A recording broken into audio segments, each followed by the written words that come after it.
రమ్మగారి చందమామ కథ ఏదైనా చెప్పుకుందామండి. పాత చందమామ కథల్లో పూర్వమట ఒక మహిష్మతి నగరం అనుకుందాం. దానికి నాగాదిత్యుడని ఒక రాజుగారు ఉండేవాడు. రాజు చాలా సమర్థుడు, తెలివైనవాడు, మంచి గట్టివాడు.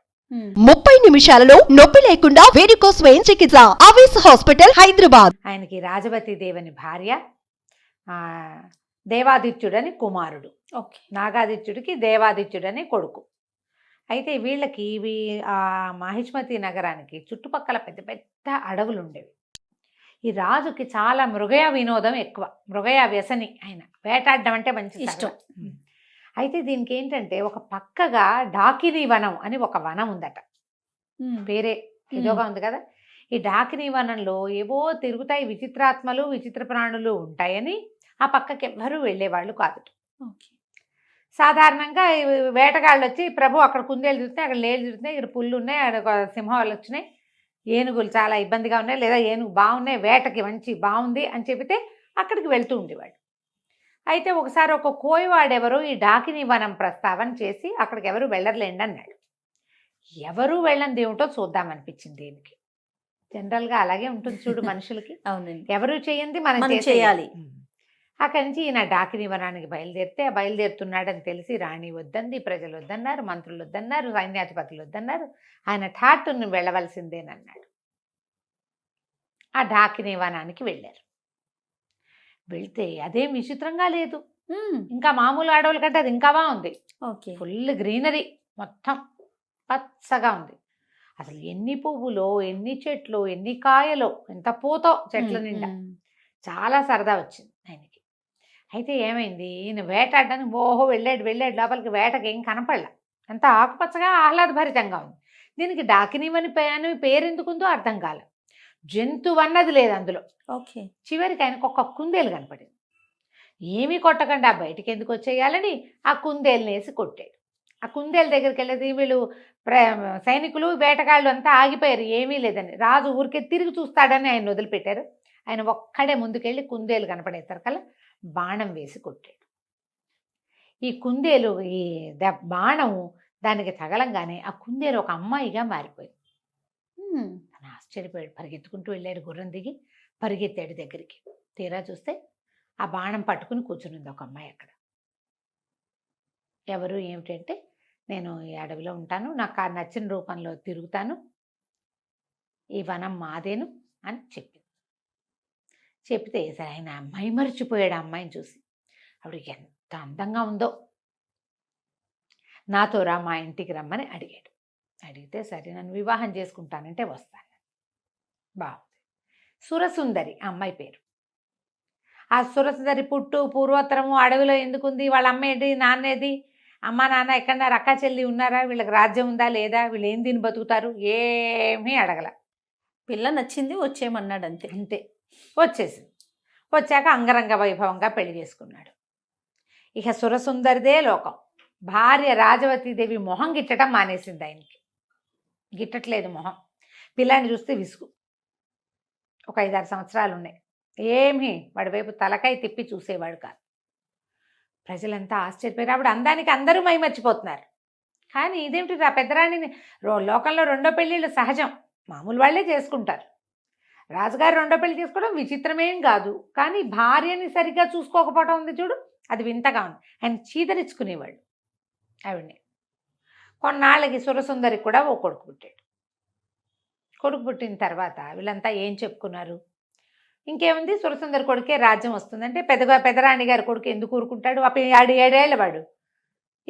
చిన్నపిల్లాడికి 20 ఏళ్ళు వచ్చేసరికి వాడికి పెద్దవాడికి 27 వస్తాయి. వాడు ఒప్పుకుంటాడా? ప్రజల్నిలో తిరుగుబాటుతాడు.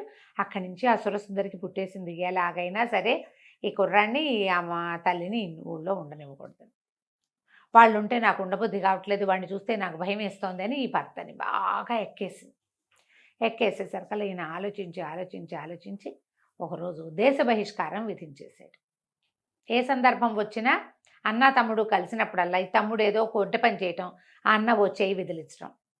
పిల్లలు అట్లా చేస్తారు కదా. వాడు ఎంతసేపు విసిగిస్తున్నాడు అనుకో, 4 ఏళ్ల వాడు 10 ఏళ్ల వాడిని విసిగిస్తే 10 ఏళ్ల వాడు ఎందుకు ఊరుకుంటాడు, ఓ చెంపకాయ కొట్టడు, విసుకుంటాడు, విసిరేస్తాడు, వద్దంటాడు.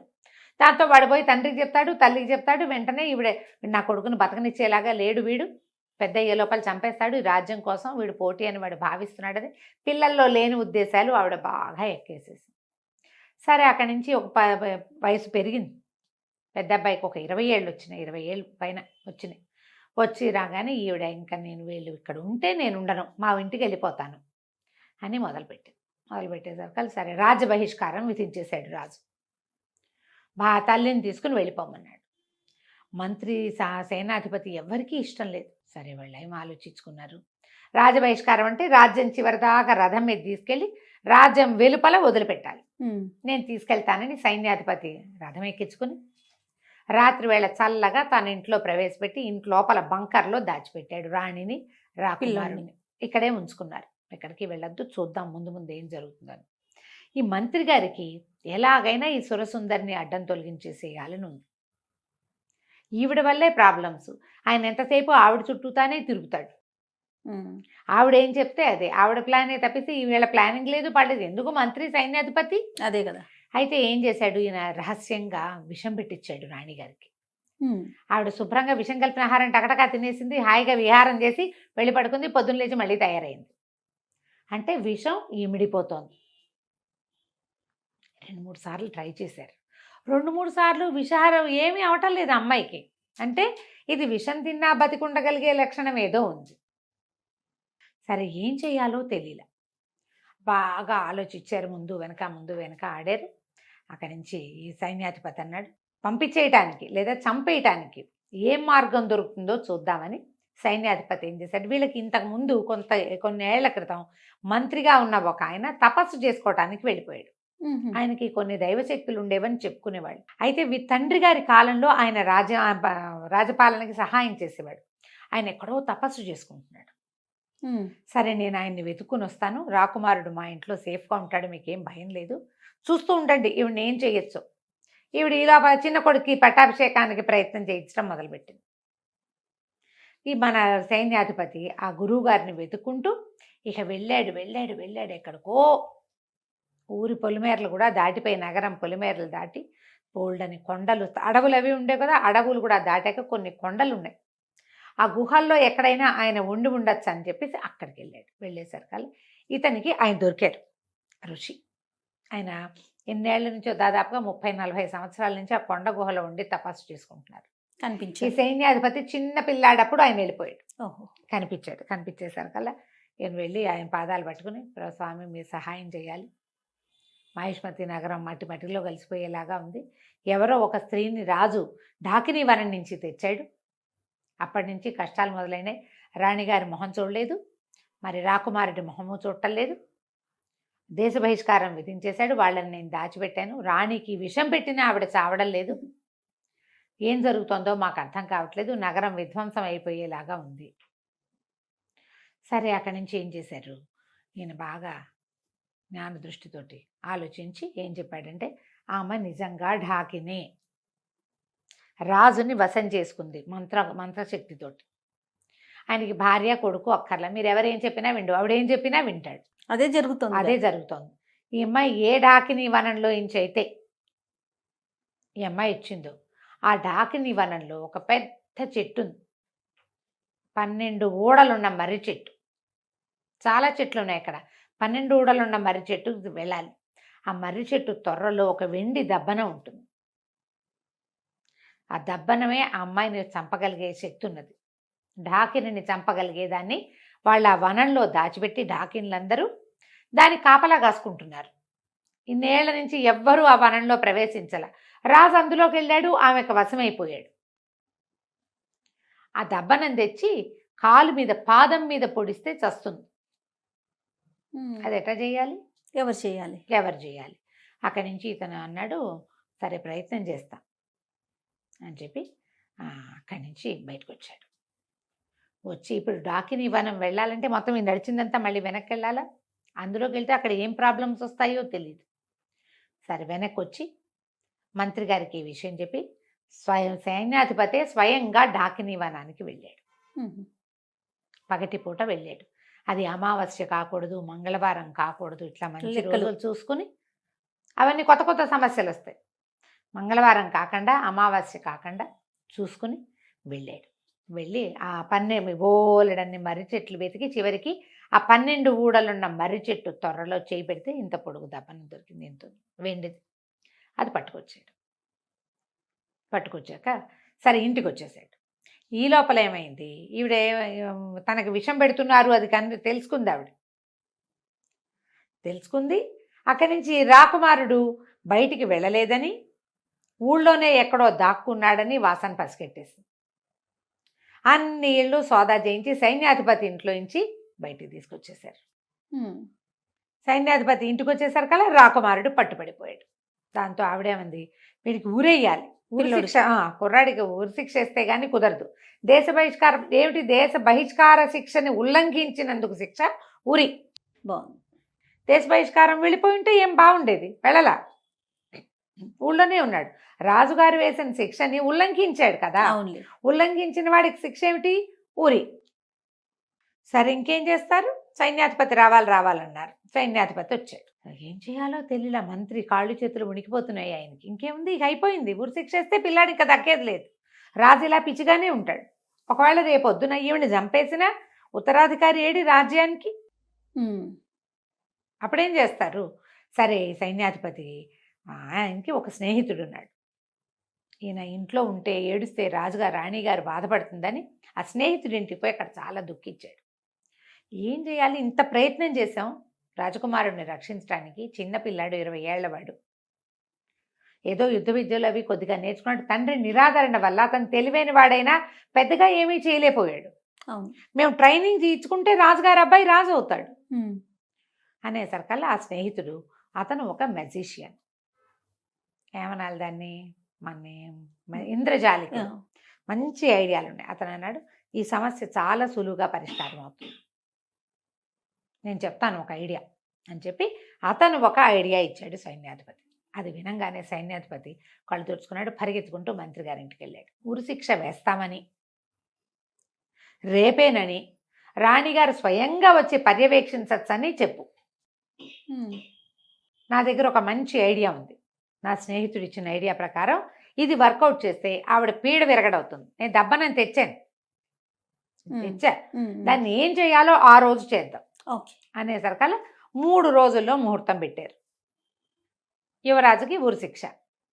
కొంతమంది ప్రజలు వాళ్ళు వీళ్ళు చేరారు. సైన్యాధిపతి మంత్రి ఏమన్నారంటే, ఇట్లా పెద్ద శిక్షను ఉల్లంఘించిన వాడిని మన రాజు రాణి సమక్షంలో తీయాలి, మీరు అక్కడ నుంచుంటే ఉరిదీస్తాం మీకు మీ ముందు అంటే ఈవిడ సంతోషించింది. తనకి రాజ్యానికి అడ్డం తొలగిపోతుంది, ఈ రాజ్యం అంతా ఢాకిని హస్తగతం అయిపోతుంది, అదే కదా కావాలి.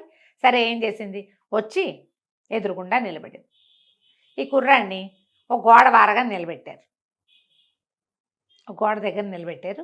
సరే ఏం చేశారు, ఇట్లా పైనుంచి వేళ్లాడేది కాకుండా అట్నుంచి పోతాడు ఇట్నుంచి పోతాడు, 2 తాళ్ళు మెడకేశారు. ఓకే, 2 తాళ్ళు మెడకి వేయబడి ఉన్నాయి. అటొకడు ఇటొకడు పట్టుకుని లాగుతారు ఊరేయటానికి అనమాట. వెరైటీ శిక్ష. ఈవిడేం చేసింది, ఆ దీని దగ్గర నిలబడింది. సరే ఆ కనపడుతుంది రాజకుమారుడు 2 చేతులు వెనక్కి పెట్టుకుని ఉన్నాడు, చేతులు కట్టేసినట్టు కనపడుతుంది కానీ కట్టల, 2 చేతులు వెనకాల పెట్టుకుని నుంచున్నాడు. ఆ అబ్బాయికి అట్లా బోధించారు. సరే ఆవిడ ఇంకా దగ్గరకు వచ్చి ఆ చచ్చిపోయేటప్పుడు వాడి ముఖంలో ఉన్న ప్రేత కళ చూద్దాం అనుకుంది ఆవిడ. ఈ అటు ఇటు 2 సైనికులు నిలబడ్డారు కదా, ఈ మధ్యలో రాకుమారుని నుంచోబెట్టారు తాళ్ళేసి. ఇద్దరు చెరో పక్కన తాళ్ళు లాగారు. తాళ్ళు లాగేసరికల్లా ఈ 2 తాళ్ళు వాడి మెడకి బిగుసుకోకుండా 2 తాళ్ళు ఒకటికొకటి పట్టుకుని పక్కకి వెళ్ళిపోయినాయి. రాకుమారుడు ఒక్కసారి ముందుకు పడ్డట్టుగా పడ్డాడు. ఈ పడ్డం ఎట్లా పడ్డాడు, ఆవిడ నుంచునుంది కదా చిన్నరాణి ఎదురుగుండా, ఆమె ముందు సాష్టాంగ పడినట్టు పడ్డాడు. పడంగానే ఈ బొడ్లో నుంచి ఆ దెబ్బనని తీసి ఆమె పాదం మీద గుచ్చేసాడు. అబ్బా, ఆ తాళ్ళు వాళ్ళు వేసిన హుక్ ముడి అట్లా వేశారు. ఆ మెజిషియన్ చెప్పిన ట్రిక్ అది. ఇప్పుడు 2 ఇదేసాము, ఇట్లా లూప్ లాగా వేసాము. ఈ లూప్లో నుంచి అటు ఇటు పట్టకలాగితే లూప్ ఊడొస్తుంది, అది ఎక్కడ బిగుసుకోదు. అతను చెప్పిన ట్రిక్ అది. ముందుకు పడి ఎప్పుడైతే ఇది పొడిచేశాడో ఈ రాణిగారు పెద్ద కేక పెట్టింది, పిచ్చెక్కినట్టు అరిచి చచ్చిపోయింది. పడిపోయింది కానీ అస్థిపంజరంలా అయిపోయిందట పడటం. ఎప్పుడైతే ఈమె ఇక్కడ పడిపోయిందో అంతఃపురంలో ఉన్న ఆవిడ కుమారుడు కూడా మరణించాడు. ఢాకిని జాతి అంతమైపోతుంది ఆ దెబ్బనంతో. ఓహో, ఇంతలో ఏమైంది, రాజుగారికి తెలుసు కొడుక్కి ఉరిశిక్ష వేసినట్టు. ఆయన అప్పుడే స్పృహ వచ్చినట్టు ఇదేది రాణిగారేది కుమారుడేడి అని అడగటం మొదలుపెట్టాడు. రాకుమారుడికి ఉరిశిక్ష వేస్తారు కదండి మీరు అనగానే ఆయన లవో దీపోమని ఏడవటం మొదలుపెట్టాడు. రాకుమారుడికి ఉరిశిక్ష వేయటం ఏమిటి, నా కొడుకుని నేను ఎట్లా పోగొట్టుకుంటాను, నా భార్య ఏది, ఆమె ఎక్కడుంది, ఆమె ఎంతో దుఃఖంలో ఉంది, నా భార్యో నా కొడుకు అని. అప్పటిదాకా ఆయనకి పెళ్ళాము కొడుకు గుర్తు కూడా లేరు. అప్పుడే ఆయన మీద నుంచి ఒక మంత్రం కట్టుపోయినట్టు అయిందనమాట. ఆయన కేకలు పెట్టి ఏడుస్తుంటే మంత్రి గారు పరిగెత్తుకొచ్చాడు. ఏం పర్వాలేదు, అంతా సజావుగా జరుగుతుందని రాజుగారిని తీసుకుని ఇక్కడికి తీసుకొచ్చారు వచ్చే స్థానానికి. తెస్తే రాకుమారుడు చక్కగా నిలబడినాడు. ముందు ఒక అస్థి పంజరం ఉంది. ఇది ఎవరిదంటే ఎవరిది, అక్కడి నుంచి ముందు మనం ఈయన ఒక సెయింట్ని కలిశాడు కదా, సైన్యాధిపతి వాళ్ళ గురువుని.